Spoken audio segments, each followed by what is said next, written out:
Okay, so we drew this out on shrinking ink paper. This is a bass. We're gonna shrink him down and he'll fit as an inlay on that fly fishing box. So we'll make a box that opens up to hold your flies. And I just copied it off the computer here. All these things, they darken up. If you know shrinking inks, you know it darkens up with color. So we're gonna cut them out with a saw. We're gonna shrink this down as a square and cut it out with a saw to get the lines accurate, and then we'll inlay it in a piece of wood and make a box.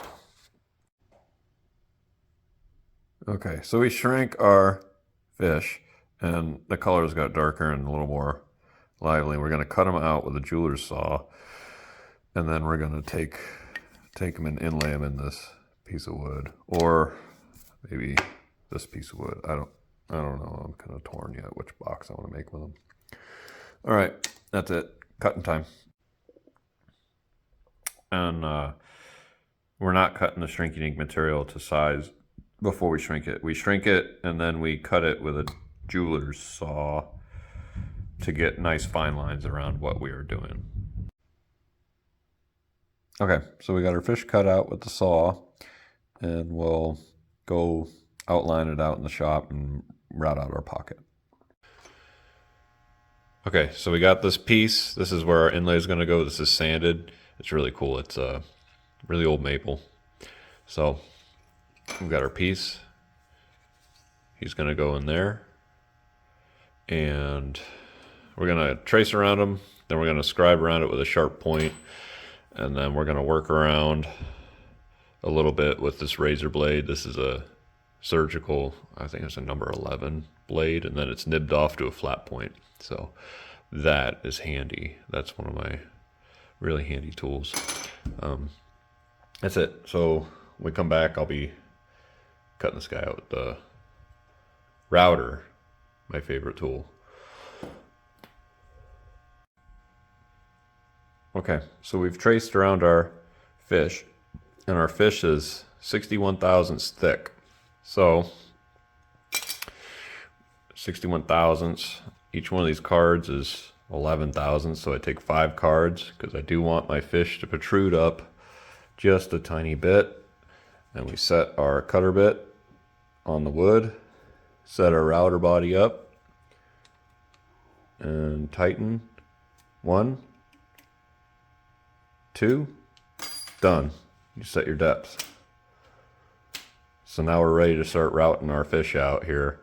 And I'll maybe do a few videos of routing, but if I got to get really tight, I can't have the camera in between me and the work. Okay, so as we're making our way here routing out for our fish pocket, I go around once. And when I go around around 1/8 inch away from my line, and then I come back and climb cut, and I climb cut right up to my line. And little pockets like the edge of this fin, that's going to have to get nipped out with the razor blade, but other than that, it goes pretty quick. Okay, so as we go along here, we gradually get our fish to snap in place, and we just mark out the high spots, you know, where we still need to remove material and it won't snap in. And it's really friendly compared to mother of pearl. If you try to manhandle mother of pearl like this, it'll shatter in a million pieces. So inlaying shrinky dink plastic is like the most cool thing. It's so forgiving. You can kind of push on it, and you can be a little forceful with it, and you can really get on your lines. And it's amazing because it's a little flexible. So versus if I had a piece of mother of pearl I was trying to do this to, it would have shattered and I would have been starting all over again.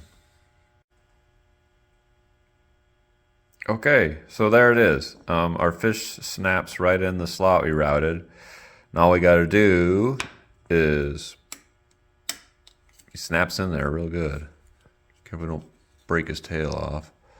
Pull him out, and we'll just make a super glue bath in there. Put them back in there and put wax paper over them, and then clamp them in there overnight. And we'll have a cool fly box with a smallie on it.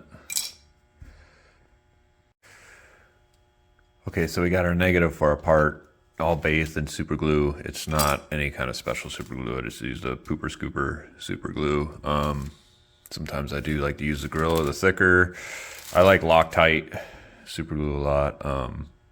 Just any old super glue will work. I think.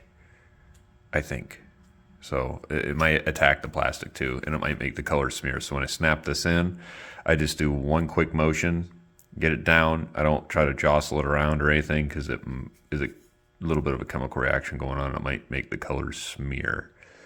And then we'll have our friend wax paper goes over, and then I've got a piece of steel that's got some shit to it, and we'll clamp all that down, clamp it together overnight, and tomorrow we'll have a project to work with. We'll hollow out this body and make a box. That's it. I hope you enjoy the video.